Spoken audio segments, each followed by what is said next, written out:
Manhã de 20 de julho de 1774, nordeste do que hoje conhecemos como Argentina. O barulho dos disparos no meio da selva do Chaco deixou de prontidão um acampamento de 200 homens às margens do rio Bermejo. Eles estavam dentro do território Mocoite, e os tiros eram um sinal do mensageiro enviado. No meio da tropa estava Tomás Cabreira, um arquiteto de 36 anos, nascido em Salta. Quando escutou os disparos, ele respirou aliviado. Não foram um, mas dois. Isso significava que o chefe indígena havia aceitado o convite para encontrar com o governador Dom Jerônimo Matoras. Estavam a caminho. Cabreira estava destinado a um papel coadjuvante naquele encontro, não fosse sua habilidade para o desenho. O governador estava presente no acampamento e queria impressionar os indígenas a todo custo. Para isso, vestiu sua melhor roupa, enfileirou os cavalos, preparou toda uma recepção e, é claro, queria alguém para retratar aquele encontro. Tomás então teve poucas horas para improvisar o rascunho com que havia ali. Abriu uma caixa de pólvora, encheu 2 bolsos, molhou em uma lagoa ali próxima. No lugar do papel, usou o próprio tecido de sua casaca, e para a pena a ponta da faca servia. A espera finalmente terminou no final daquela tarde. No meio da névoa, surgiu o cacique Paiaquim. Vinha acompanhado de uma de suas mulheres e de uma comitiva gigantesca. Eram centenas de pessoas. As histórias do lendário líder indígena, implacável com os cristãos e que venceu todas as batalhas contra os espanhóis, fazia todo sentido diante daquela cena. Eles não tinham a menor chance. Primeiro, o governador Matoras recebeu o Paiaquim com um abraço forte.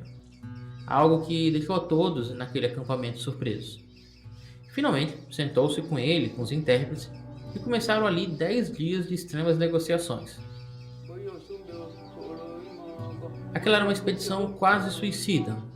1 ano mata dentro, barganhando com as tribos indígenas a permissão de atravessar suas terras para conectar as cidades coloniais isoladas. Depois de 1 século perdendo no campo militar, a Espanha tentou a diplomacia. Em troca, o cacique Paiaquim abraçaria a fé católica, assinaria um pacto de não agressão e ganharia suprimentos militares, mas seria reconhecido pelo próprio rei como senhor daqueles territórios, e os conflitos com os europeus iriam acabar. Quando aceitou a proposta, o cacique indígena recebeu do próprio governador um bastão de punho de ouro. Era o sinal daquele acordo. 1 ano depois, Tomás Cabreira iria concluir a famosa pintura a óleo baseada naquele rascunho improvisado no meio da floresta. Na verdade, hoje em dia, desconfia-se que ele teve como base não seu próprio desenho, mas sim um outro rascunho, feito pelo engenheiro Julio Ramón de César, que trabalhava como cartógrafo da mesma expedição. Independente de qual foi a inspiração, é um quadro famoso, que narra um momento histórico de virada no controle do território colonial. Mas, embora o pintor de Salta fosse viver mais 50 anos, ele nunca colocou os pés na Espanha. Por quem arriscou a própria vida naquela expedição, por quem pintou por toda a sua trajetória e por quem ele jurava fazer parte. Houston, we have a problem. That's why I prefer was our secret. Good night and good luck.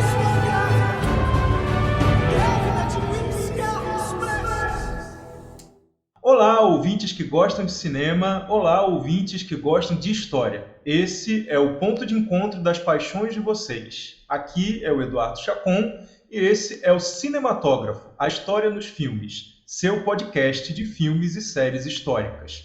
Todo mês, sem falta, nos reunimos aqui para falar sobre como a história aparece no audiovisual.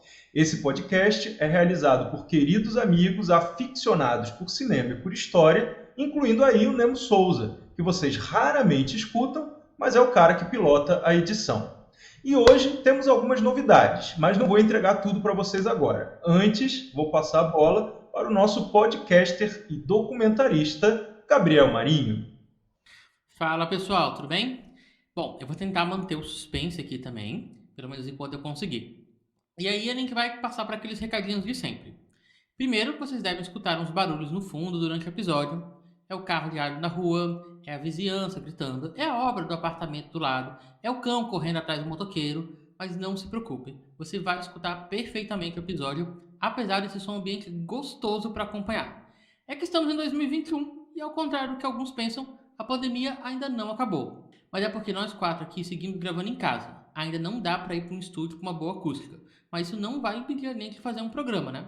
Gabriel, Ué, o que foi? você deu spoiler da novidade.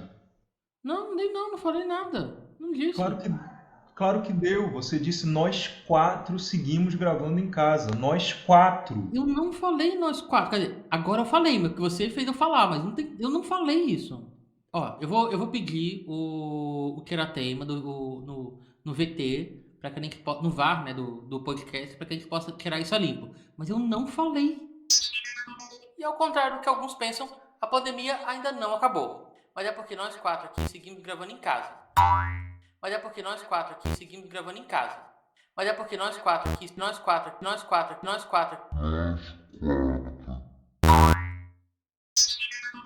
Tá bom. A gente leva isso pro tribunal de sessão do podcast.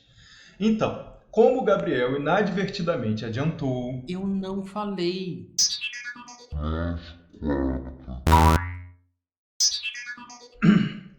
Como o Gabriel inadvertidamente adiantou, nós temos um novo integrante no Cinematógrafo Podcast. Na verdade, uma nova integrante. E como em toda boa história policial, vocês ouvintes já conheciam a identidade da suspeita desde o primeiro ato. Quer dizer, desde o primeiro episódio.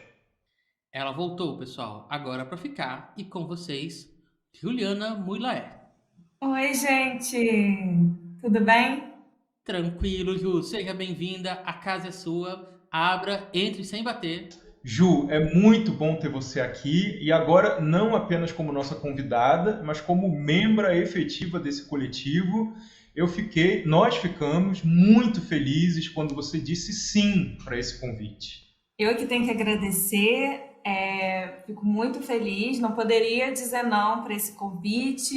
Enfim, espero que vocês gostem, né, desse e dos próximos episódios. Foi uma ótima introdução. Bem, a partir de agora, seguimos com a Ju nos nossos recadinhos iniciais. E o que mais o ouvinte tem que saber antes de começarmos, Ju? Bem, deixa eu olhar aqui nos meus papéis, porque é muita coisa. Não, brincadeira. Pessoal, na verdade, o mais importante é o seguinte. Eu não sei onde você está nos escutando, mas tem muitas formas de você chegar até aqui.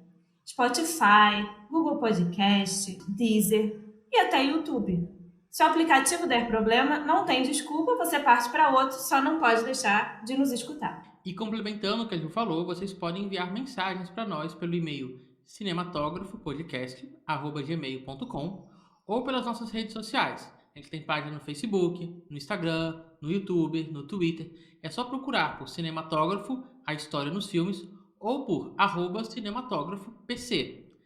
Aí você chega lá, comenta, diz o que achou do episódio, dá as sugestões, corrige deslizes nossos. De vez em quando a gente erra. Não é muito comum não, a gente é quase perfeito. Quase. Bem, pessoal, para o nosso episódio de hoje, nós temos uma convidada sensacional. A Bárbara Cunha é mestre em História pelo PPGH da UERJ, com uma pesquisa muito interessante sobre o filme Medianeiras. E atualmente ela faz doutorado na mesma instituição. Ela também toca a página no Instagram, @nemtãocult assim, onde ela discute cinema latino-americano. Não é demais? E a Bárbara levou para o debate desse episódio o filme argentino Zama, ou Zama, dependendo do quão bom você é na pronúncia do idioma. É um drama histórico ambientado na província do Prata e dirigido pela famosa cineasta Lucrécia Martel. O longa foi lançado em 2017 e ganhou uma tonelada de prêmios, entre eles o Rotterdam e 11 prêmios da Academia de Ciências Cinematográficas da Argentina. Não, e o filme ainda foi indicado pela Argentina para representar o país na premiação do Oscar no ano seguinte. Bom, tem um detalhe interessante sobre o filme da Martel. É uma coprodução Brasil-Argentina, realizada na parceria entre produtoras a Rei Cine, dos Hermanos, e a Bananeira Filmes, prata aqui de casa. Outra coisa é que se trata de uma adaptação literária. O filme é de 2017, se passa no final do século XVIII, mas é baseado num livro de mesmo nome, Zama, escrito por Antônio de Benedetto em 1956. Ou seja, tem 3 temporalidades dentro desse jogo aqui. Bem, a nossa convidada, a Bárbara, ela já está para chegar. E ela vai falar um pouco mais da diretora, a Lucrécia Martel, a diretora do filme. Então, vale a pena a gente comentar aqui um pouco mais dessa parte que Eduardo começou. Benedetto foi um jornalista de Mendoza que se aventurou no romance histórico. O Zama não é o primeiro livro dele, mas é o primeiro romance. Tem algumas diferenças entre o livro e o filme, sempre tem, né? E elas não são exatamente um problema, mas a gente vai comentar mais sobre essas diferenças quando a Bárbara chegar. Bem, agora você deve estar se perguntando onde eu posso assistir a esse filme. No Diário Estelar do podcast, nesse ano de 2021, mês de junho do calendário gregoriano, você pode encontrá-lo na rede Telecine e no YouTube na versão paga.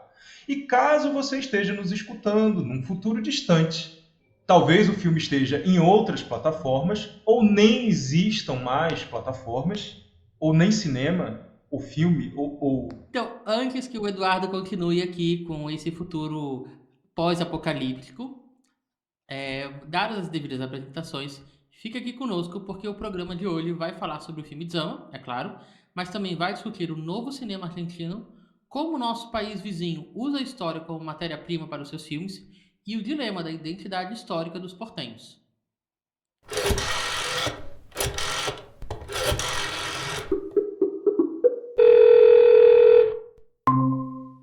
Bárbara, a gente quer te dar as boas-vindas, né, ao Cinematógrafo Podcast. Como que você se interessou pelo cinema? Enfim, contar um pouquinho, né, assim, para os nossos ouvintes entenderem, assim, como é que você começou a se interessar pelo tema, pesquisa, né, e também, enfim, contar um pouquinho pra gente por que você está aqui hoje. Bem, primeiro, obrigada pelo convite de vocês. Estou bem feliz, eu adoro o projeto. Para mim, historiadores e historiadoras devem tomar cada vez mais espaço, o máximo que podem. E então, muito obrigada. Eu comecei a me interessar por cinema ainda na graduação, no meio da minha graduação de História. E eu comecei a ver muito filme latino-americano e eu esbarrei com Medianeiras, que é um filme argentino de 2011. E no meio da faculdade, do meio para o final, eu comecei a falar: gente, eu quero trabalhar esse filme. Eu quero trabalhar como o neoliberalismo afeta a subjetividade dessas pessoas, a modernidade no filme. E foi minha monografia, Medianeiras. Meu mestrado também foi pelo PPGH-UERJ, trabalhando ainda cinema argentino, novo cinema argentino, Pizza, Beer e Fácil, Medianeiras, Ilhas Insoladas, onde eu trabalho bastante a questão neoliberal na sociedade contemporânea argentina, o mal-estar argentino em relação a isso. Tive a oportunidade de entrevistar Gustavo Tareto, que é o diretor de Medianeiras e Ilhas Insoladas, 2 vezes. Então, uma na graduação, uma durante o mestrado. Então, isso potencializou ainda mais o meu interesse pela pesquisa. E confesso que foi desafiador no início esse diálogo cinema-história, porque por mais que a gente esteja ganhando espaço, ainda há uma certa resistência. Então, hoje, eu estou no doutorado no PPGH-UERJ, trabalhando cinema histórico com muito orgulho, trabalhando no cinema argentino, começando a pesquisa sobre a cinematografia de Pablo Trapero e a violência na história argentina contemporânea. Bárbara, seja bem-vinda. É um prazer ter você aqui. Mais um espaço em que a gente pode conviver um pouquinho, né? Eu queria te perguntar sobre o teu projeto Nem Oculte Assim. Como é que surgiu a ideia desse projeto? Como ele vem se desenvolvendo? Esse projeto, ele nasceu com uma amiga, na verdade, uma amiga publicitária, a gente ia falar sobre cultura e de uma forma muito geral, mas acabou ficando de lado. E aí, no final de 2019, início de 2020, eu resolvi retomar. Então, eu segui com o Nem Tão Cult Assim sozinha. Minha amiga foi por outro caminho da publicidade. E o Nem Tão Cult Assim é o lugar onde eu encontro a melhor maneira, assim, hoje em dia, de poder difundir, compartilhar encontros e pesquisas sobre o cinema latino-americano. Ele é no Instagram, ele é @NemTãoCultAssim. Acompanhem, sigam, por favor.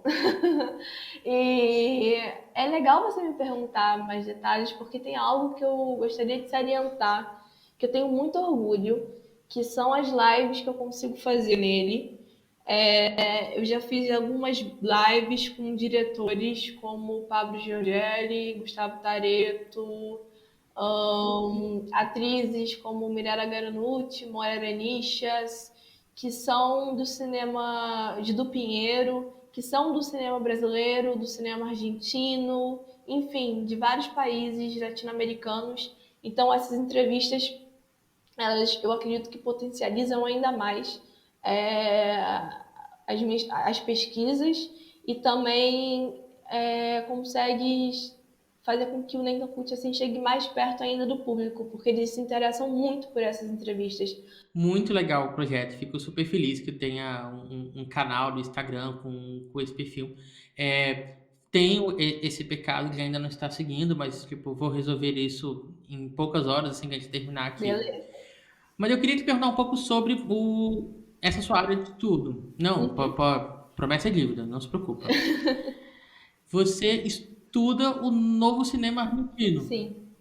Mas o que é o novo cinema argentino? Tipo, quando que ele surge? Qual que é a obra original? Então, o novo cinema argentino, ele tem como seu marco inicial, por assim dizer, nos anos 90, lá por 94, 95, a gente tem a criação do Instituto do INCA, né, que é o Instituto de Artes e Audiovisual da Argentina.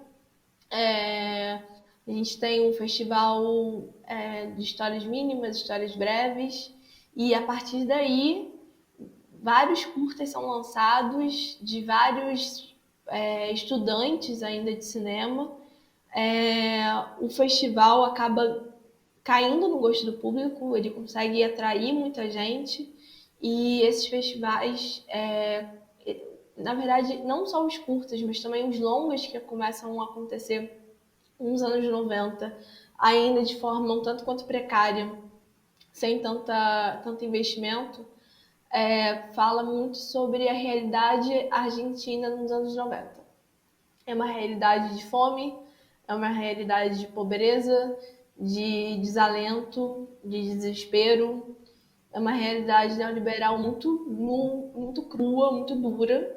Então, o longa que eu poderia dizer que lança o novo cinema argentino para o mundo é o Pizza Birifacio, de 98, de Paola, que é um sociólogo que trabalha bastante com a NCA, que é para os íntimos a NCA, né? Novo cinema argentino. Ele fala muito do aqui e do agora. Ele tem influência do neorrealismo italiano, ele continua nos anos 2000, ele desponta também com algumas cineastas mulheres, como a Lucrécia Martel. A gente também vai ter Adrián Caetano, que também tem Pizza Birifacio, Sapir. Enfim, a gente vai ter um Pablo Trapeiro, inclusive, que está no meu doutorado. Ele é um dos cabeças do novo cinema argentino, que é um cinema que começa como independente. Alguns vão conseguir encontrar algumas produtoras, ou até mesmo criar produtoras, mas os seus temas, mesmo nos anos 2000, seguem falando sobre pobreza, neoliberalismo, questões políticas, mas em um tom bastante reflexivo, eu devo dizer.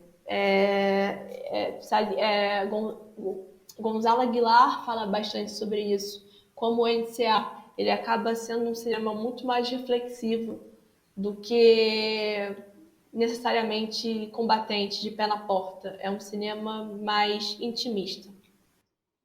Ah, interessante isso. Então, Sim, é um cinema que se une um pouco pela temática e mais com uma atmosfera menos panfletária, você diria? Ou você acha que Não é usaria menos outra palavra? panfletária, sim. É, a gente tem Natália Barrenha, que é uma grande estudiosa no Brasil do cinema argentino, e ela fala que a política ela não é um cinema necessariamente engajado, né?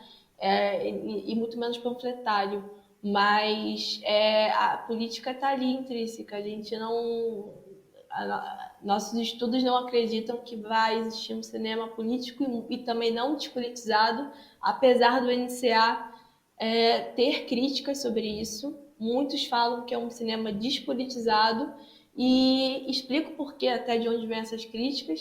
É um cinema que fala muito do cotidiano, é um cinema que, para pensar a Argentina, para pensar a história da Argentina, pensa a partir de sujeitos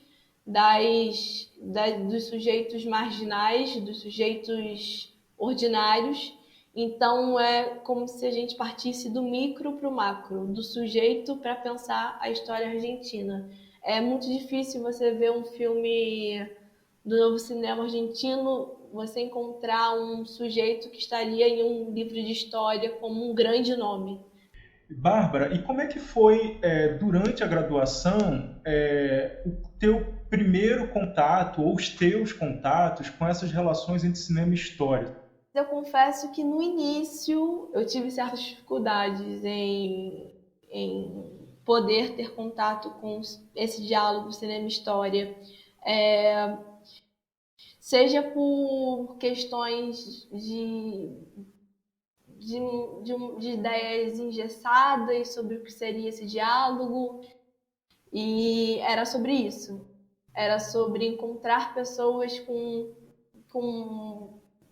atitudes do diálogo cinema e história um quanto engessadas, e também pessoas que tratariam o cinema e a história como perfumaria.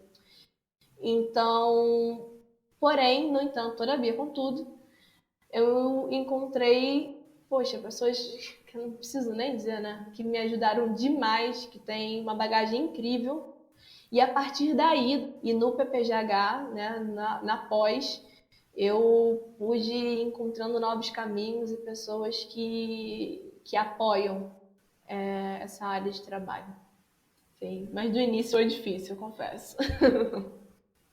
É interessante te ouvir contar essa sua trajetória. Eu acho incrível que a gente ainda tenha um pouco com tanta pesquisa, né?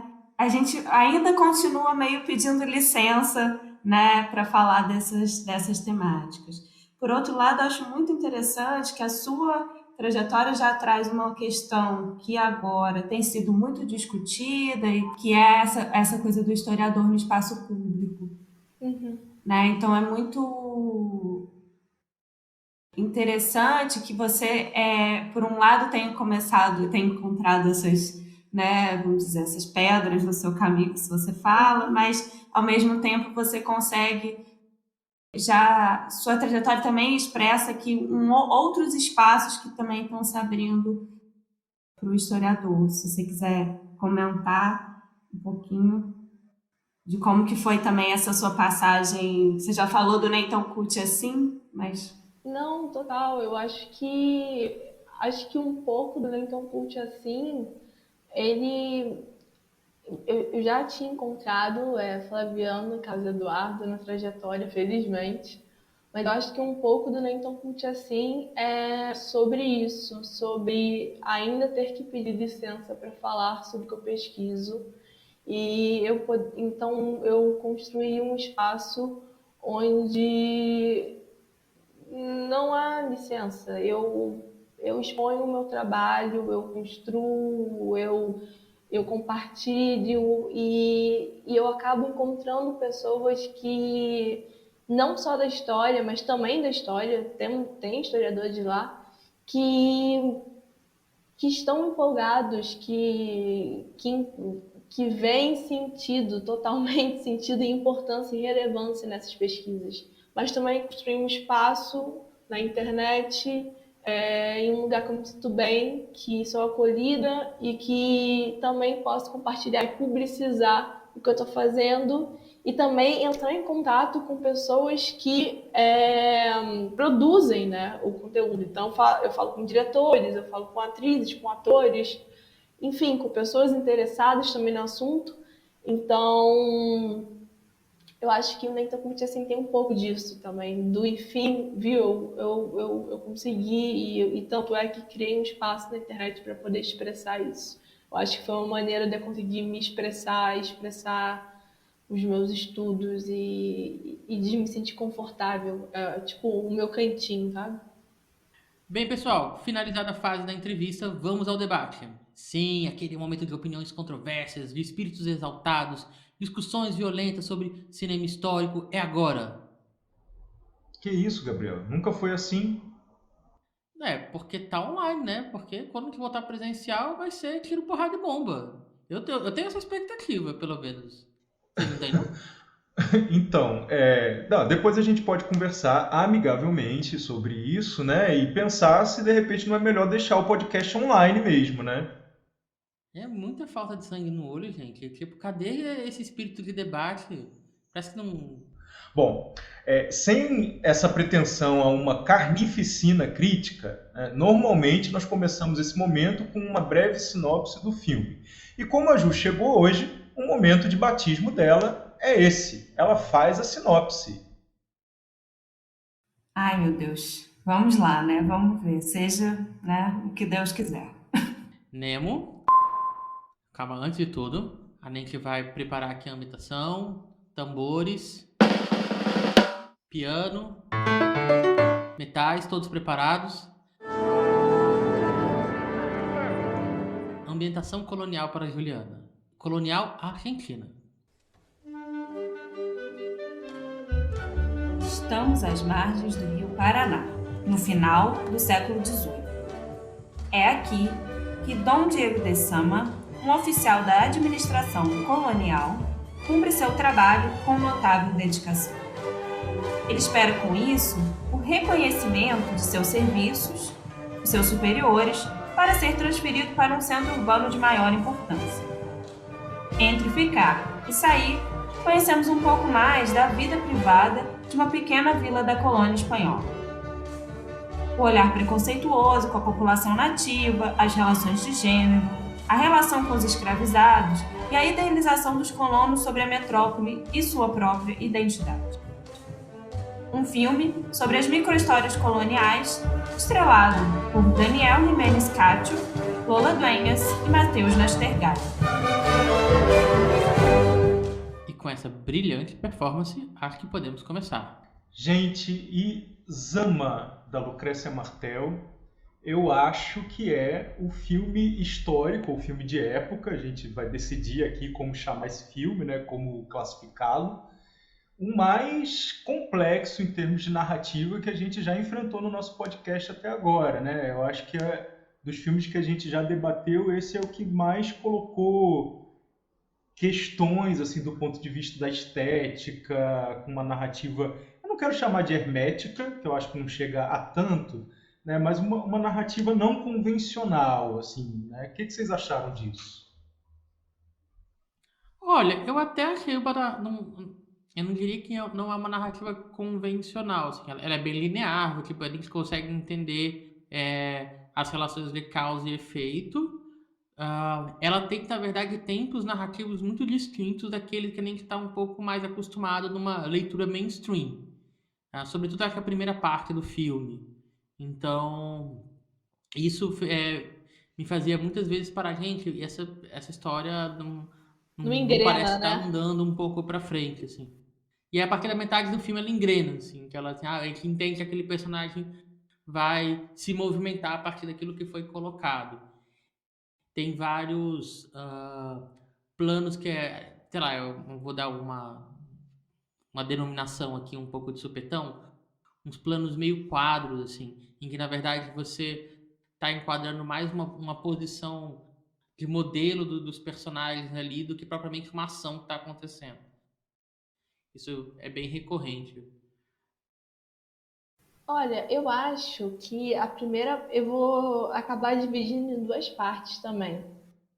Eu acho que assim, quem não viu, gente, desculpa. Quem viu, não sei se vai me acompanhar nessas duas partes, mas eu também vou ter que dividir em duas partes, porque tem um momento ali, tem uma fase do filme que parece que não engrena e que talvez seja essa mesma sensação que a Lucrécia queira passar pra gente, de não engrenar.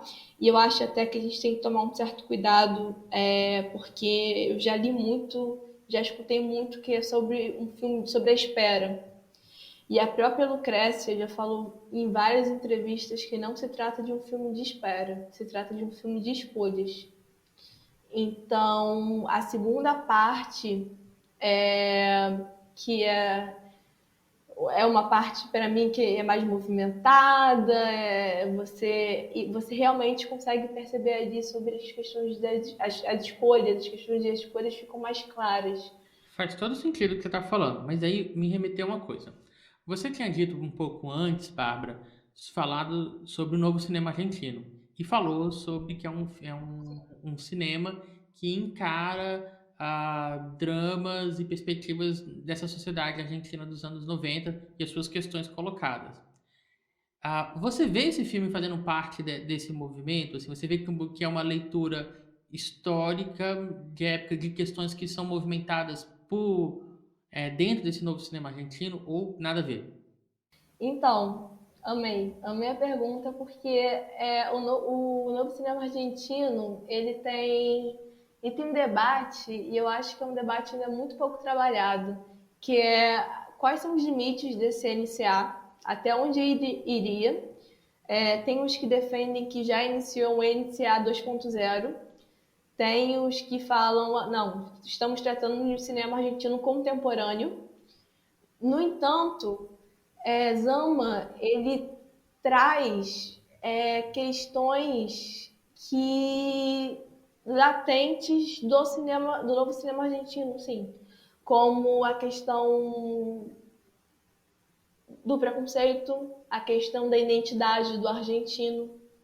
É evidente que vai ser de questões cronológicas distintas, tempos históricos distintos. Agora, no novo cinema argentino, dos anos 90, pelo menos até 2010, você vai ver ali uma busca por identidade argentina. O que é ser argentino? Está muito nebuloso isso.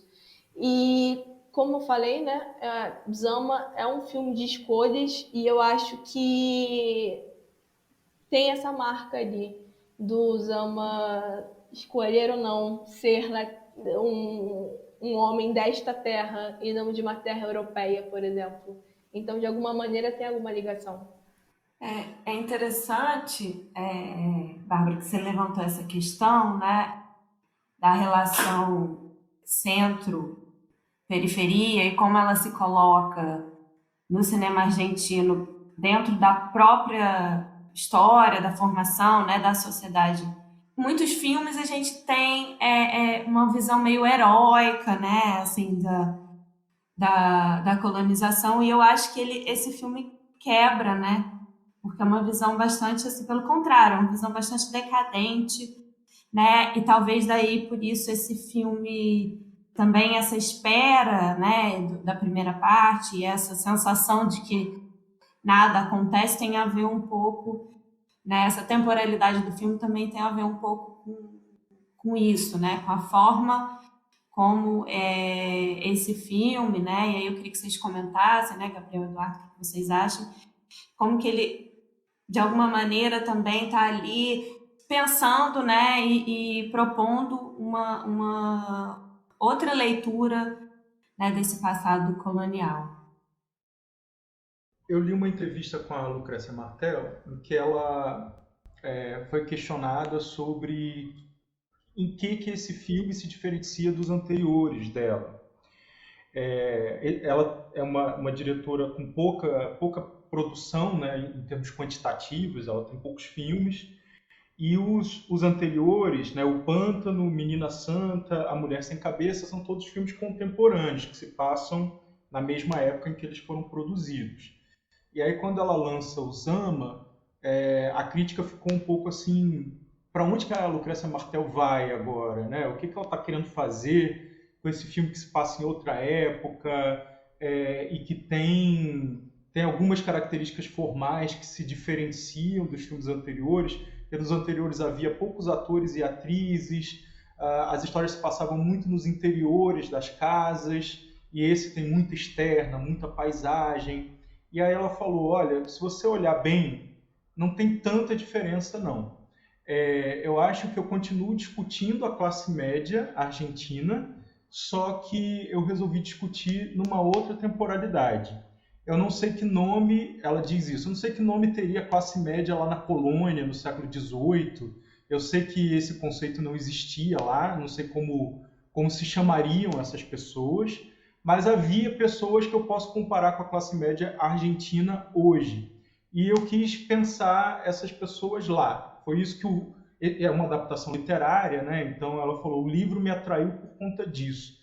E aí eu fiquei, ao ler isso, eu fiquei pensando num debate que a gente já teve aqui no Cinematógrafo, com o Retrato de uma Jovem em Chamas, em que a gente ficou se perguntando, né? Afinal de contas, é um filme sobre o século XVIII, aliás, coincidentemente, né? Também outro filme sobre o século XVIII. É um filme sobre o século XVIII, é um filme sobre o século XXI, né? É um filme que usa a história para escamotear, usa um tempo passado para escamotear uma questão do tempo presente. E eu lembro que lá, nesse episódio sobre Retratos de uma Jovem em Chamas, eu defendi que o filme pode funcionar nas duas vertentes, né? Eu acho que eles podem discutir a contemporaneidade. Aliás, eu acho que todo filme histórico, todo filme de época faz isso. É incontornável, né, um filme não discutir o tempo em que ele foi feito. Mas isso não significa também que o passado seja apenas uma capa, né, para discutir, no caso, levando em consideração a entrevista dela, né, eu acho que o filme não é só uma capa para discutir a classe média contemporânea, não. Eu acho que ele é um filme que se propõe a discutir história. E aí, respondendo mais diretamente à provocação que a Juliana fez, né, eu vejo assim, Juliana, como um filme que quer, de fato, lançar um olhar para a história colonial argentina em que não há herói, né, em que não há herói montado no cavalo branco, sacando da espada, dando gritos de guerra, né? Na verdade, as pessoas estão muito incomodadas com tudo, né? Elas estão desencaixadas daquela realidade. E eu acho que a primeira parte do filme enfatiza muito esse incômodo, como se elas não se encaixassem naquele tempo, né? Pegando um pouco o que vocês todos falaram e cometendo um pouco o pecado do anacronismo, quando a Juliana colocou o que ela colocou, me veio imediatamente à mente a frase recente do atual presidente da Argentina. Eu ia comentar isso. O presidente da Argentina, Alberto Fernandes, foi criticado depois de fazer uma declaração polêmica.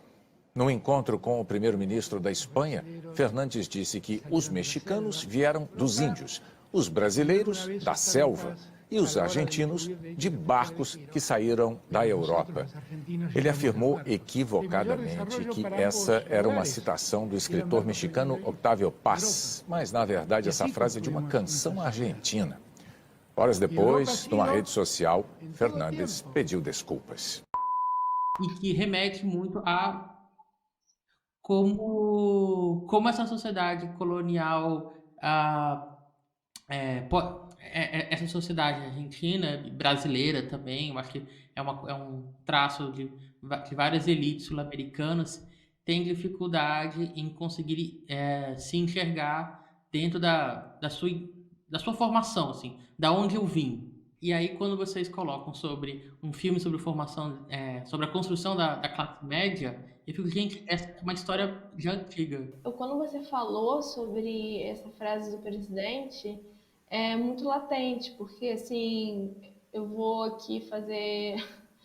Não consigo não falar, gente, sou super Alberto, super Cristina, mas a frase foi muito dolorosa E para completar, ele foi no Twitter e ainda falou, gente, mas é uma frase que eu falo a partir do que os outros pensam. Quer dizer, os outros pensam que os argentinos vieram da Europa e que o restante da América Latina veio de onde? Então, quando se trata de escolha, a Lucrécia, numa entrevista, ela diz o preconceito na Argentina, ele não é ela não usa nem a palavra estrutural, ela usa fundacional.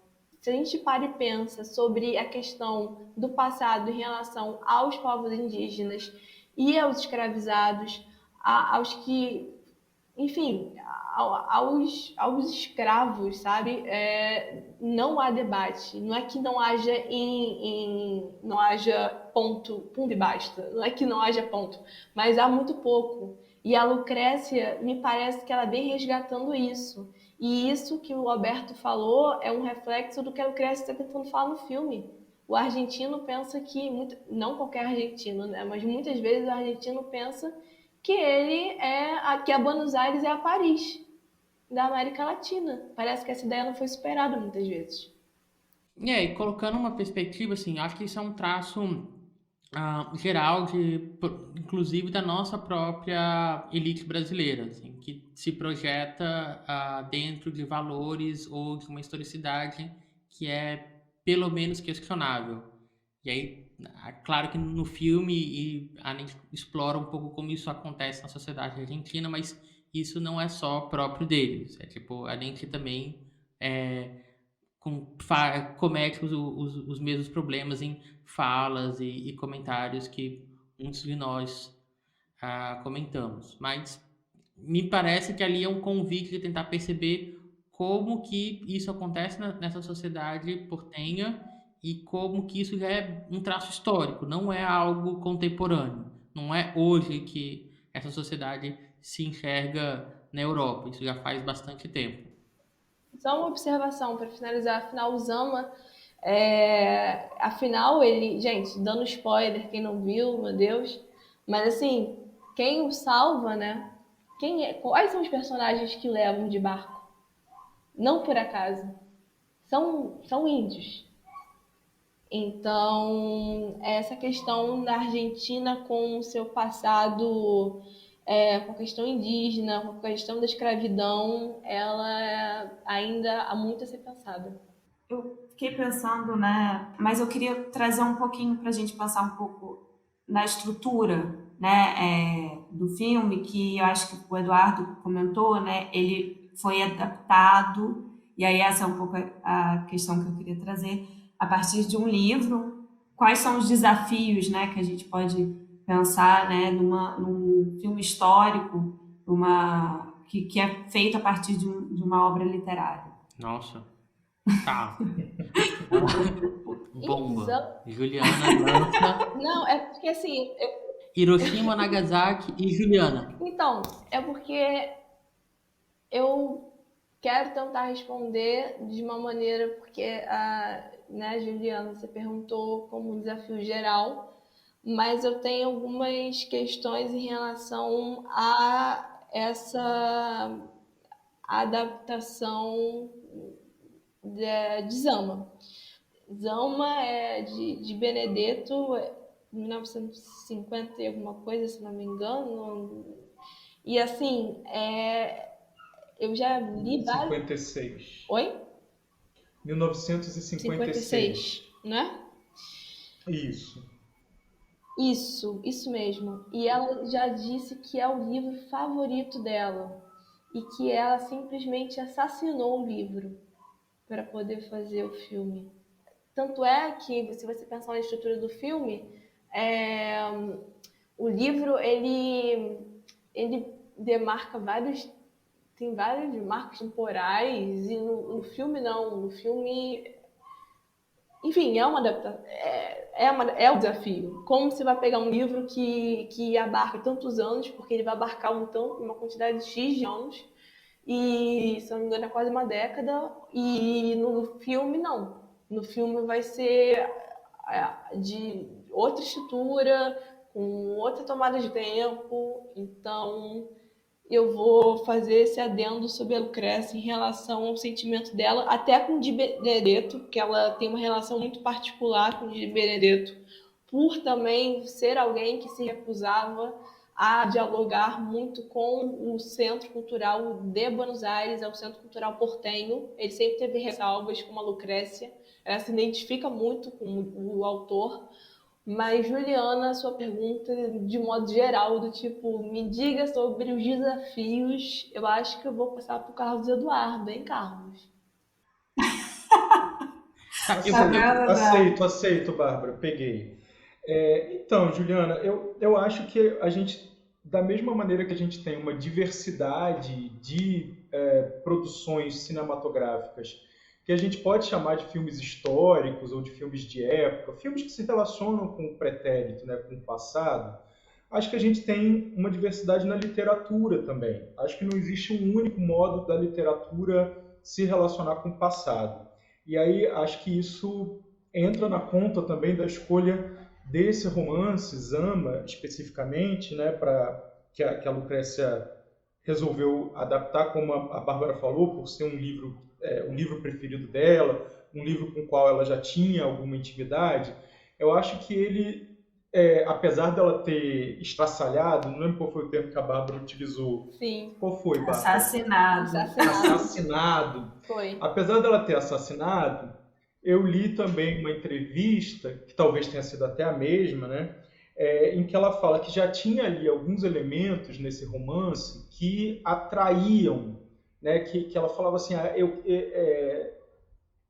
é algo que me atrai para fazer um filme sobre o passado, né, que é a ausência dessa relação casual, que até a gente comentou que tem uma segunda parte, a gente está dividindo aqui o filme em duas partes, né, embora ele não seja oficialmente dividido, mas tem uma segunda parte que ela é um pouco mais construída na relação da causa e efeito, né? Tem uma história que a gente vai acompanhando de forma mais objetiva, mas aquela primeira parte, que é a minha favorita, diga-se de passagem, é a parte que eu mais gostei do filme, ela não se pauta por isso, né? Por uma relação de causa e efeito. Ela se pauta por uma junção de sensações, de situações, e ela diz que isso já estava no romance e que foi isso que a atraiu para contar essa história que se passa no passado, e a inteligibilidade, né, o modo de entender o passado não está exatamente nas ações, e sim nas sensações, nas situações que esse passado pode apresentar. Eu queria acrescentar outro ponto também, assim, agora um pouco com uns 3 minutos que eu tive para conseguir refletir a respeito. Existe um desafio também na adaptação cinematográfica, né? O universo do que você consegue colocar na frente da câmera tem atravessamentos de orçamento, de cronograma, disponibilidade de atores, de você conseguir encontrar uma direção de arte bem feita. Existem várias obras incríveis que não conseguem chegar nesse suporte cinematográfico por uma série de limitações, né, dessa natureza. Então, eu também não sei até que ponto parte do comentário da Lucrécia foi eu tive que fazer abrir mão de algumas cenas, tive que modificar outras para que elas pudessem caber dentro desse formato fílmico. E isso é um drama para todo mundo que tipo, vai para campo, porque você sabe que aquilo que está no papel é lindo, é uma frase muito comum em sala de roteiro. Está no papel, está lindo, mas na hora que ir para frente da câmera, muita coisa vai mudar. E a única pessoa que vai decidir o que vai mudar ou não vai ser o diretor, quando ele vai, olha, isso aqui que estava no roteiro, aí não tem como executar. Então, eu acho que perpassa também por isso, sobre assassinar uma obra. E também é um livro do final da década de 50 sobre o século XVIII. É uma leitura do século XVIII feito a partir dos anos 50. E quando a diretora vai fazer essa leitura do século XXI, sobre essa história que se passa no século XVIII, alguma das questões dos anos 50 talvez para ela não fizesse mais sentido. Assim, eu não tenho por que colocar essa questão aqui, porque ela não me sensibiliza, como outras têm. É a mesma história, mas em que eu vou dar focos e enquadramentos diferentes, porque outras questões se colocaram.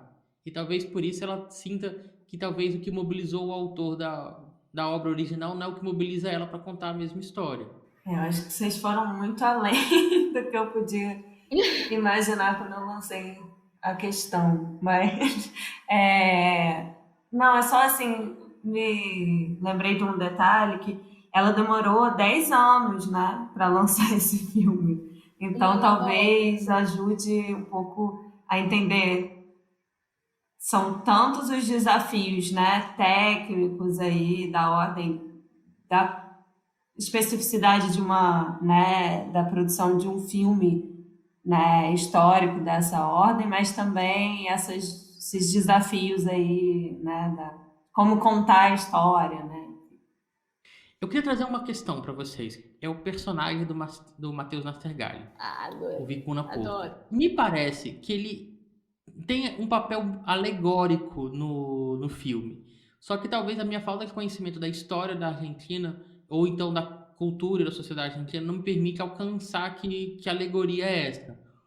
Porque ele não é o ator que foi escalado, ele não é uma pessoa intimidadora, né, o perfil físico do Matheus, mas durante a história toda se fala sobre esse personagem que é super intimidador, que é um personagem fora da lei, e depois mesmo isso é questionado como uma espécie de lenda, como uma espécie de construção mítica em volta disso. Como que isso passou para vocês? Mas o próprio personagem, numa cena, eu acho que eles estão no rio, não lembro se é no rio ou no mar, me marcou muito isso. Ele falou pro Zama, eu não sou Vicunha Porto. Aí ele fala o seu nome de verdade, me deu um branco agora, ele fala o seu nome de verdade, ele fala, inventam coisas que eu nem fiz. Ninguém é Vicunha Porto. Então, há uma brincadeira com a questão mítica que ele fala... Claro, no início ele fala para o Zama, assim, eu sou Vicunha Porto, fique calado se não quiser morrer. Mas tem um determinado momento que é como se fosse, tipo, acorda. Ninguém cria uma história sobre mim, que você está falando nem é intimidador, ele fala, cria uma história sobre mim e no final das contas ninguém é Vicunha Porto. Vicunha Porto foi criado, Vicunha Porto é um mito, eu não sou Vicunha Porto. Eu acho que essa cena é muito emblemática para tentar pensar o papel desse personagem no filme. A provocação que ele faz. Sim, é incrível essa cena. Tipo, ele questiona, inclusive, toda a construção que a gente fez sobre esse personagem que não aparecia no filme. Então, por que você acreditou em tudo isso até agora? Inclusive você, espectador. Sim, inclusive nós. Sim, inclusive nós. Eu fico pensando que questões... A gente falou um pouco das questões identitárias e como que o Zama tem esse lugar aí que é a escolha, né? E como que ele está entre a Europa, a coroa, né, e a colônia, e a sociedade colonial ali, né, todos os povos que habitam ali aquele espaço, e aí a gente pode pensar, eu também não tenho talvez um alcance para fazer um debate assim, muito apurado nesse sentido, mas pensar um pouco quais as questões que essa figura do personagem do Matheus Nastergalli, Vicunha Porto, que não é e não é Vicunha Porto, né? É uma espécie de personagem que se torna ali famoso pelo que contam dele. E tem um lance também, né, de ser um perigo, um inimigo genérico, né? Eu lembro de uma cena, por exemplo, em que aquelas moças que são protegidas do Zama, que num primeiro momento eu não entendi muito bem qual era a relação do Zama com aquelas 3 irmãs. Ele chega ali numa casa e uma delas estava tendo relações sexuais com um homem que pula a janela, né? E depois ela diz que é o Vicunha Porto, que era o Vicunha Porto que estava abusando dela. Obviamente aquele ator que pula a janela não é o Matheus Nastergalli. É um homem muito maior que o Matheus, é careca, enfim, é outra figura. E aí eu fiquei pensando nisso, assim, o quanto tem de figura etérea nesse Vicunha Porto, né? Que pode ser um personagem assumido, vivido por diversas pessoas, ou ser acusado de crimes que outras pessoas cometeram, ou dar fama a quem o matou, sendo que não o matou, matou um outro, né? Tem lá uma orelha que circula, que teoricamente teria sido arrancada do corpo, né? Do cadáver do Vicunha Porto. Alguém morreu no lugar dele, né? Teve um Vicunha Porto falso ali que morreu. Então, acho que tem essa ideia também de um perigo generalizado, né? Que ronda tudo e que pode ser encarnado por qualquer corpo, né? Eu concordo. Eu acho que tendo achar que a sua análise faz sentido, Eduardo, porque uma espécie de criação de se atribui, né, a uma determinada figura, a um determinado nome, né, que assume, né, vários delitos que não se sabe até que ponto o que é, enfim, né, o que é ficção, o que é ali, o que realmente aconteceu, né, o que se atribui, né? Isso é uma coisa que aparece, inclusive, nesse diálogo que a Bárbara lembrou, né? Que aí já o Matheus Nastergalli falando, não, eu não fiz grande parte das coisas que atribuem a mim, né? Então, de alguma maneira, todos são e não são Vicunha Porto, né? Ou não todos, mas algumas figuras estão na posição de encarnar, né? Alguns corpos estão na posição de assumir esse lugar, que é o lugar de um inimigo. Não sei.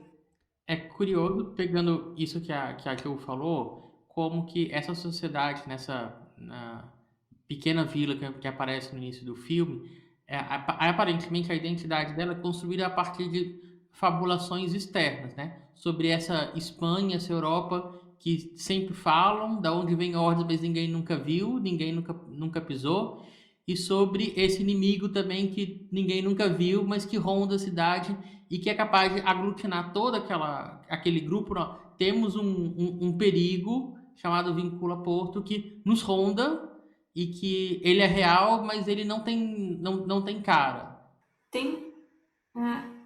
Tem uma frase que uma personagem fala, que você me lembrou, isso que você falou, Gabriel,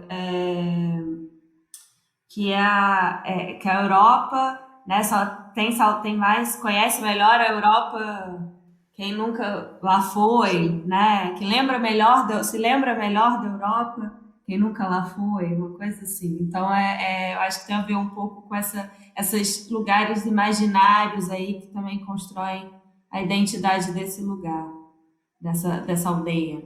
É a personagem da Luciana, se não me engano. Isso.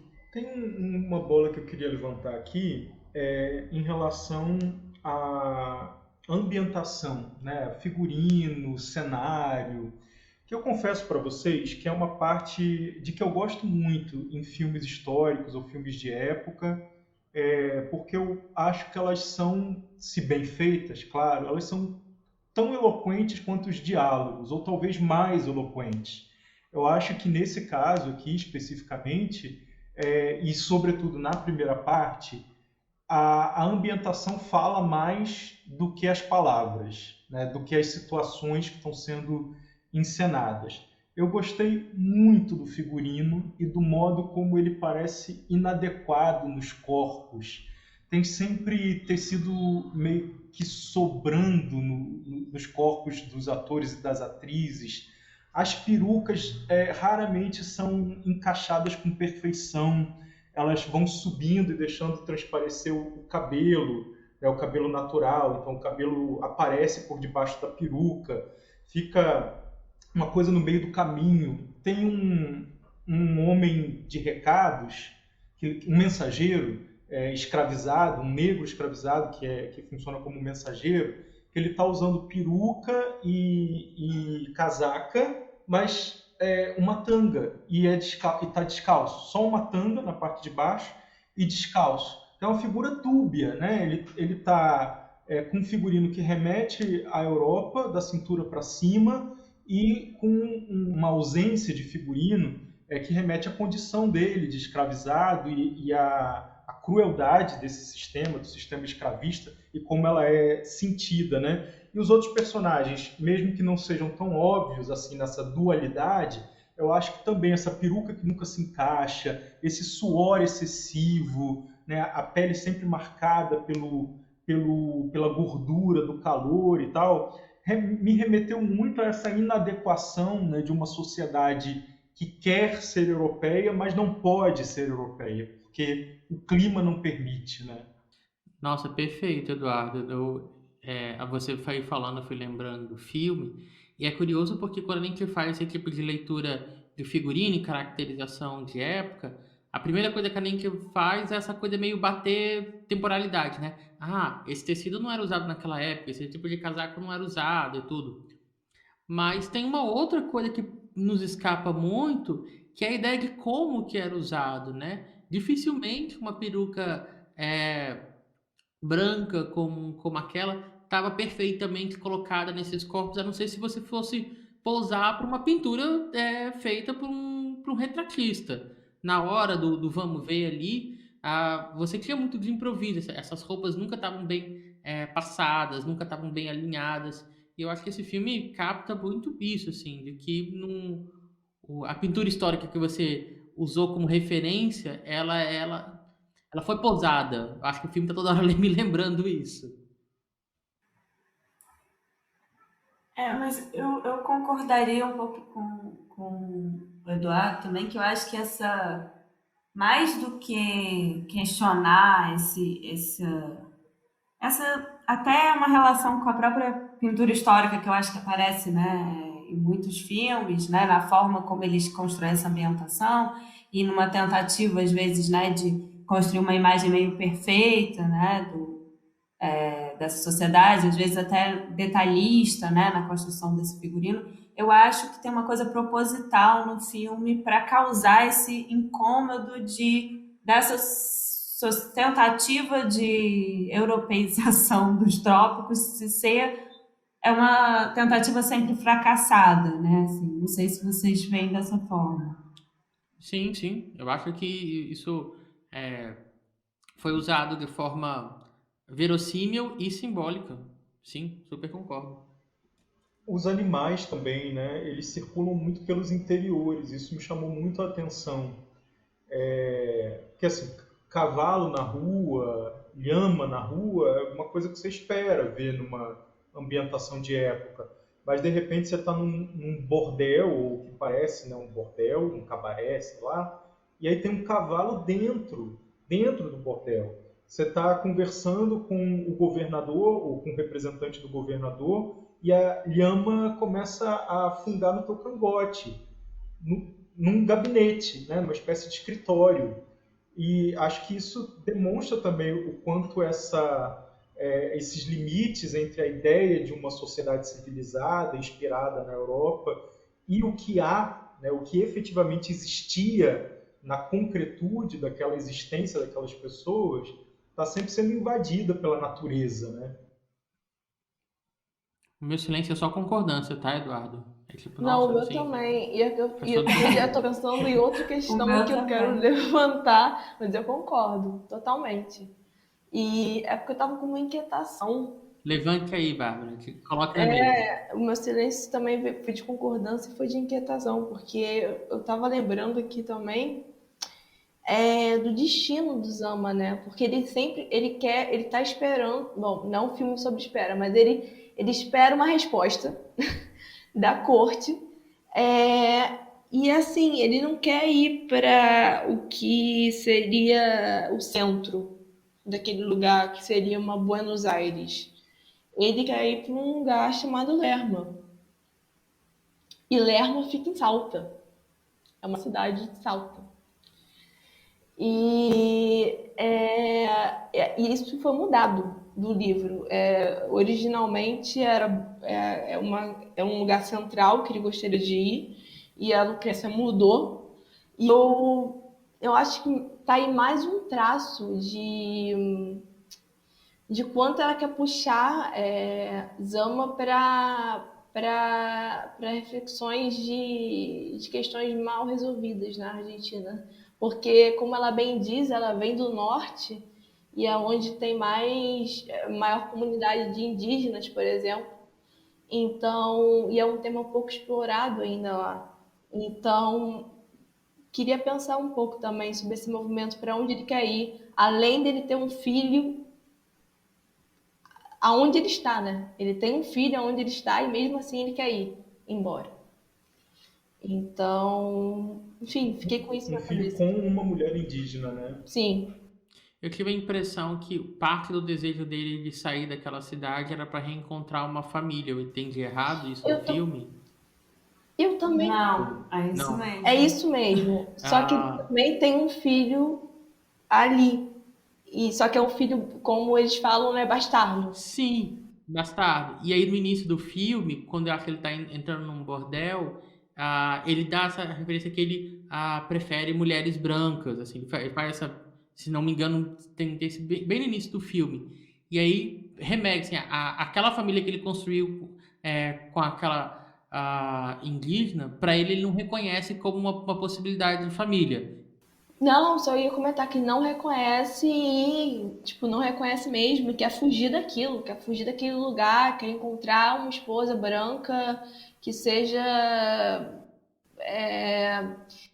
se não espanhola, que faça referência a características europeias, tradicionais, clássicas. Eu acho que é por aí. Eu recupero o nome Miron. Elas chamam ele de Miron. Miron. Aquele que mira. Aquele que vê. Mas é interessante porque tem um debate. Eu também vi essa cena e eu vi, tipo, eu encarei como ele observando e tudo mais. Mas se a gente tem também um olhar um pouco mais atento, e eu confesso que a minha ficha foi cair quando eu fui ler algumas entrevistas da Lucrécia. Ela fala, não, peraí, ele não estava vendo, ou pelo menos não estava só vendo, ele estava escutando. O trabalho da escuta. Ela fala isso, e eu achei isso interessante, que é para além de olhar, ele está tentando escutar. E, enfim, acho que faz um pouquinho de diferença também nisso, nessa cena. Aliás, é bem perturbadora a relação que ele tem com vários personagens femininas ao longo desse filme. Sim, as personagens femininas, Com certeza. aquelas que eles, como que o Carlos falou, acho que ele protege, também quando ele fala que prefere brancas, enfim, é bem estranha. Quando ele se muda também para aquele casebre também, né? Tem uma moça que vive por lá, que ela toma conta do lugar. Ele tem relações bem estranhas com as mulheres. Uma coisa que me chamou a atenção, que eu acho que é um tema também da presença feminina no filme, que é essa personagem, a Luciana, que ela coloca um pouco uma questão que as mulheres são todas numa posição subalterna, né? Mas ela tem uma posição diferenciada porque o marido está ausente, né? Então tem um pouco esse lugar que algumas mulheres acabam assumindo nessas sociedades, né, tradicionais, sociedades, né, como sociedade colonial, quando por algum motivo elas se encontram, né, fora da presença dos maridos, e aí elas podem exercer um outro tipo de papel, ainda que secundário. Não sei se vocês chamam atenção para vocês isso, a forma como, né, a Lucrécia Martel constrói essa personagem também, que vai colocar outras camadas ali sobre na representação das personagens femininas. Sem dúvida, eu também percebi isso. Ela aliás, é uma personagem muito bem construída, né? A Luciana tem umas ambiguidades muito legais. E a casa dela, né? A casa que acaba sendo uma extensão, o domínio dela, por conta da distância do marido, tem uma lógica muito própria, e a relação com os escravizados e escravizadas, que não deixam de ser escravizadas e escravizadas, eu acho que é isso, né? Ela não é uma mulher boazinha, mas, por outro lado, ela estabelece uma relação que é um pouco mais respeitosa e que parece ouvir aquelas pessoas que trabalham na casa dela, né? Parece conhecer a história delas, se importar, sobretudo com a personagem da Mariana Nunes, que, aliás, outra atriz que eu adoro, eu fiquei super feliz de estar no filme. Acho que é Malemba, não é o nome dela? Alguém lembra? Eu acho que sim. Isso, a personagem da Malemba, tomara que esteja certo o nome, é uma personagem que eu achei muito legal também, e que vai nessa direção do que a Juliana falou, de mulheres que conseguem, apesar de serem subalternas, conseguem exercer algum nível de poder. Eu acho que o poder da Malemba está em não falar, porque ela é apresentada como uma personagem muda no primeiro momento, e lá para as tantas a Luciana diz, ela não fala porque ela não quer. Ela não é muda, não, ela não fala porque ela não quer. E eu fiquei pensando quanto de poder há em decidir não falar, né? Numa sociedade que você já não pode falar, você não falar porque não quer, porque é a sua decisão, é quase como se você virasse o jogo, né? Eu achei muito legal a personagem dela também. Eu não tinha pensado, né, assim, tão refletido tanto sobre essa personagem, mas talvez pensar sobre a questão linguística também, né? Não falar ou não falar a língua do colonizador, né? Nossa, Também. boa. Não sei. Tem isso também, claro, pode ser, né? Porque a gente só fica sabendo que ela não fala espanhol, né? Mas talvez fale outras línguas com outras pessoas, né? Eu queria só fazer uma observação. Vocês lembram quando tem um acampamento?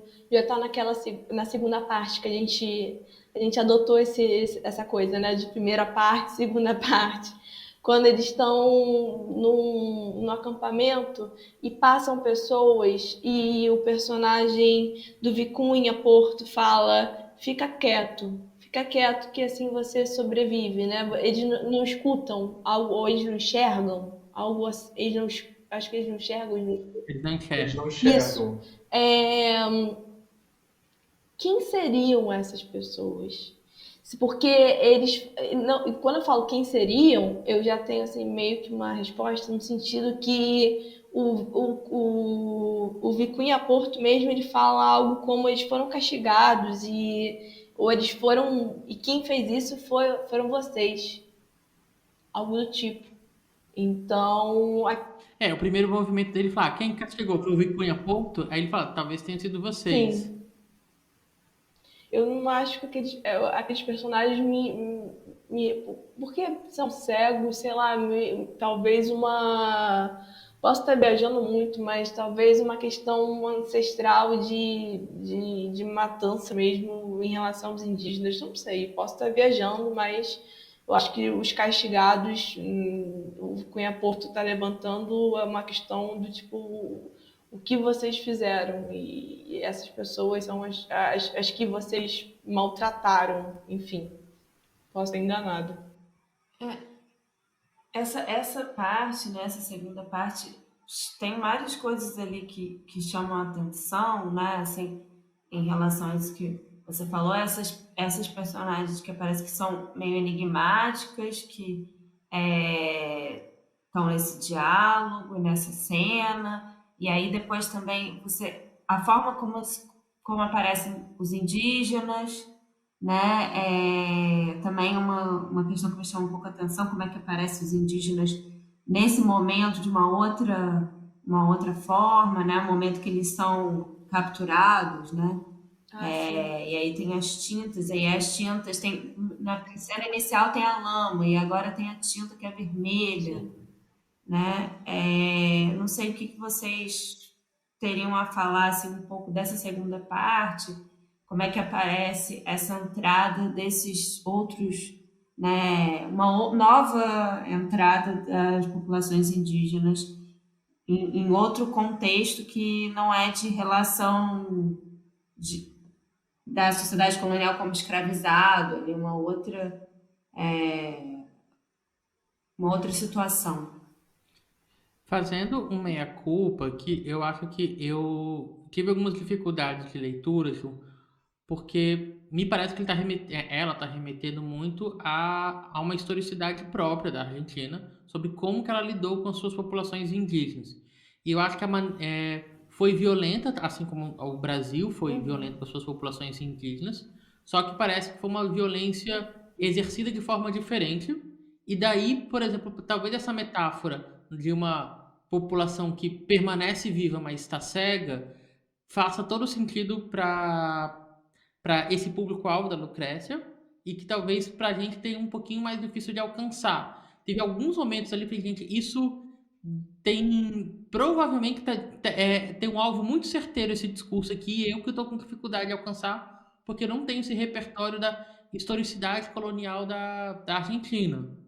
Eu acredito que seja essa questão indígena seja uma crítica em relação a como posso estar enganadíssima, Lucrécia, me desculpa. Se, Lucrécia, você estiver escutando isso, brincadeira.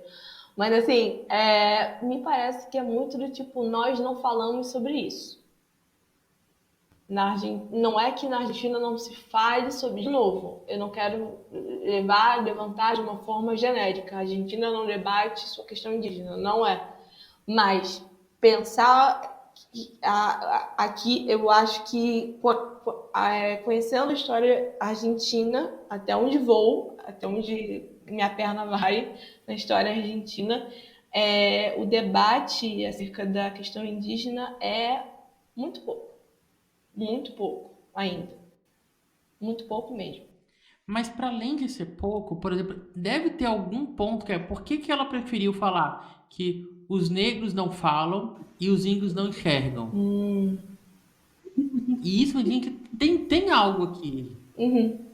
Eu acho, Gabriel, embora partilhe da sua ignorância em relação a esses aspectos da história argentina, alguma coisa na estrutura do filme mesmo, no modo como ela escolheu fazer essa narrativa, me diz que essas situações funcionam das duas maneiras. Acho que elas podem fazer referência à história, mas elas também funcionam como metáforas, né? Porque elas são, mesmo que você não conheça nada da história argentina, zero, você consegue entender as metáforas, né? Então eu fiquei com a mesma dúvida. Será que realmente havia um povo cego que atravessava a floresta à noite?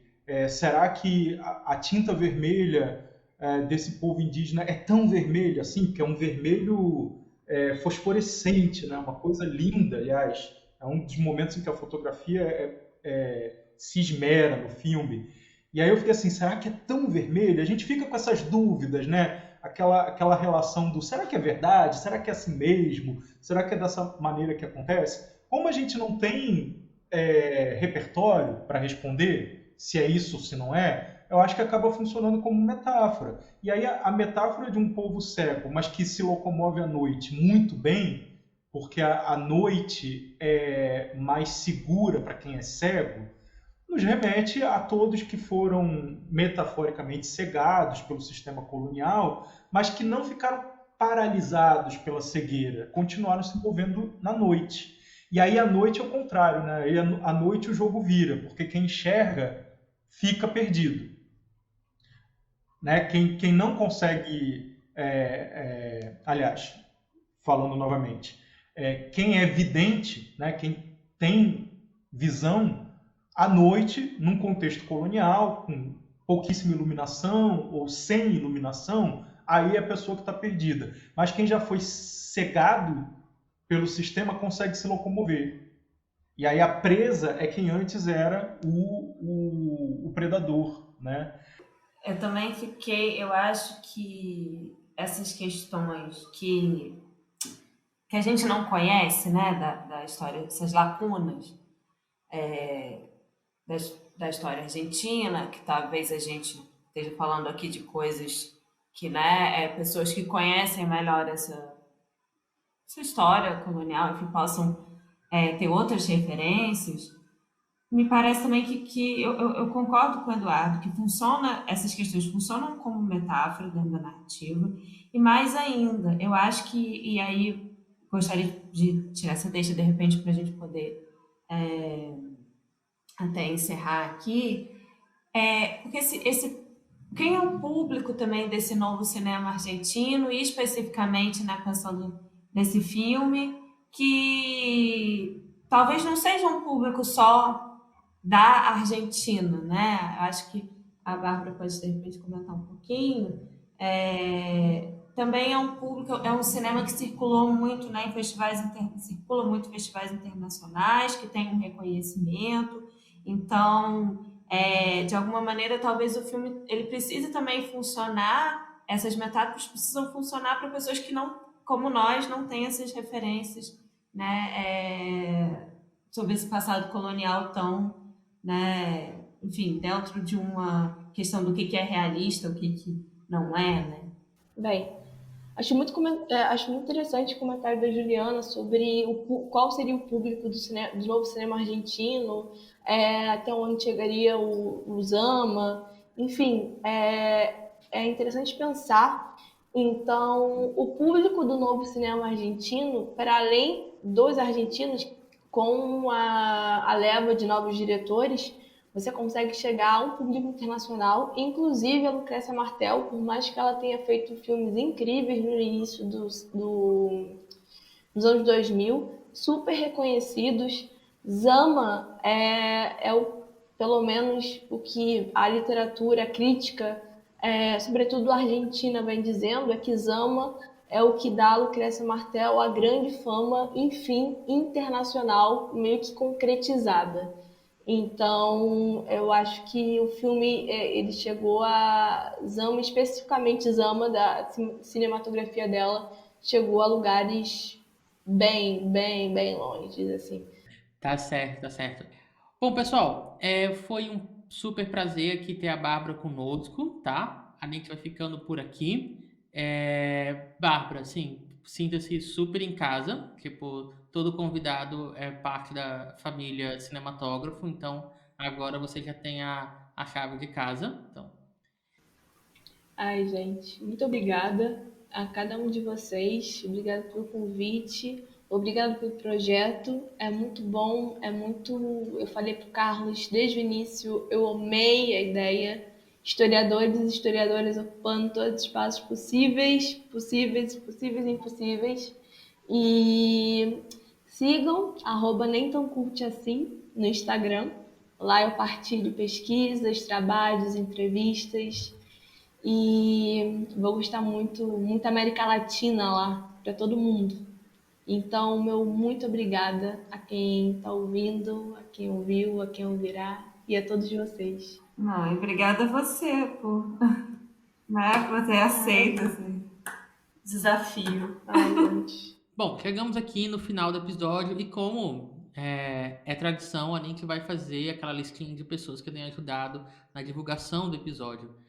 Bom, vamos lá. Renata Pinto, Tatiana Castro, Rodolfo Souza, Igor Pires, Paulo Debon, Eduardo Moretim, Catiana Góes, Nicole Latorre, Wallace Andrioli, que até ontem estava aqui conosco no Estúdio Home e agora é nosso ouvinte e divulgador. Tipo, muito legal estar aqui ler aqui o nome dele como uma das pessoas da lista.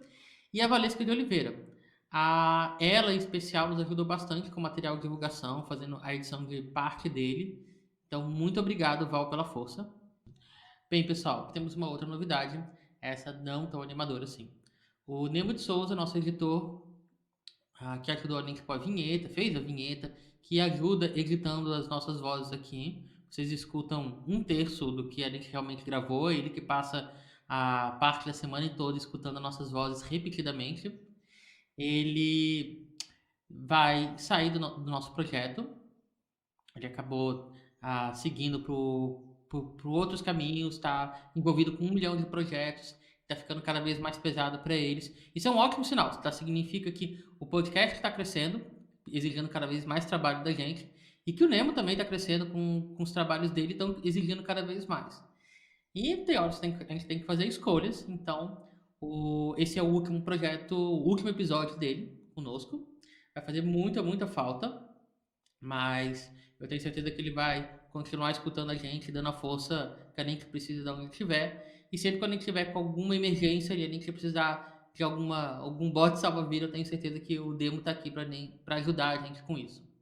Então, meu querido amigo, e eu espero que a gente continue se acompanhando à distância a partir de agora.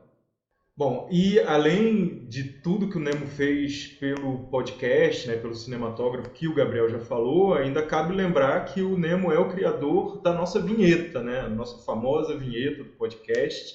É uma criação dele.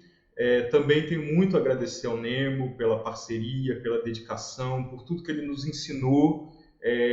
A orientação dele durante a gravação é fundamental, o feedback, o retorno, né, e o resultado, né, a edição, que é uma etapa tão complicada e fundamental do nosso podcast.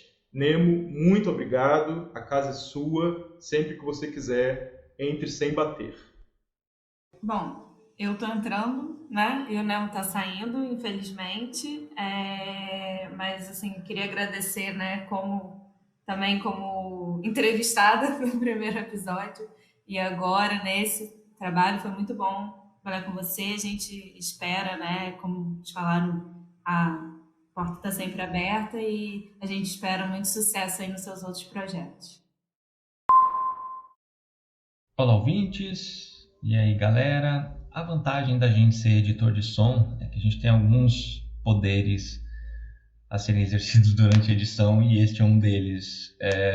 O que eu estou falando aqui agora e o que eu vou falar não foi ouvido ainda pelo pessoal.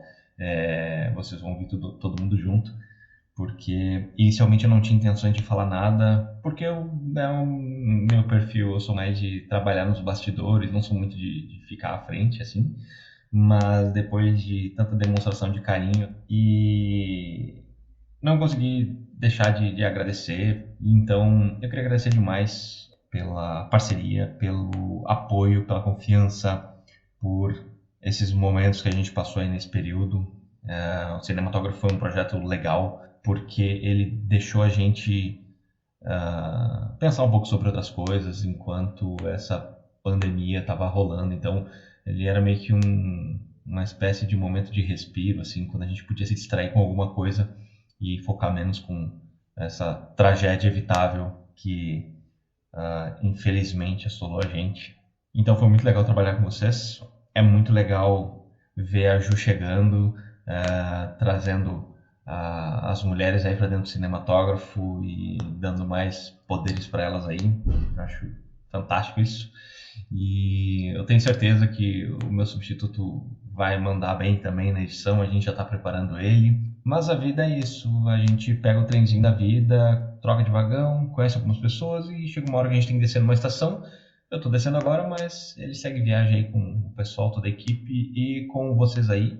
Então, desejo muito sucesso, felicidade para todo mundo. E para você que está escutando a gente, eu desejo que você curta, compartilhe, passe para os familiares aí e a gente se encontra, se topa aí pela vida. Então, um beijo para todo mundo e vamos voltar para o finalzinho, porque poder de editor também tem limite. É isso, pessoal. A gente fica por aqui. Essa foi a Bárbara. E também esse foi o nosso primeiro episódio com a Ju, que está super bem-vinda aqui. E até a próxima. Beijos e abraços. Beijos. Tchau, tchau. Beijo! Beijos! Houston, we have a problem. Never before.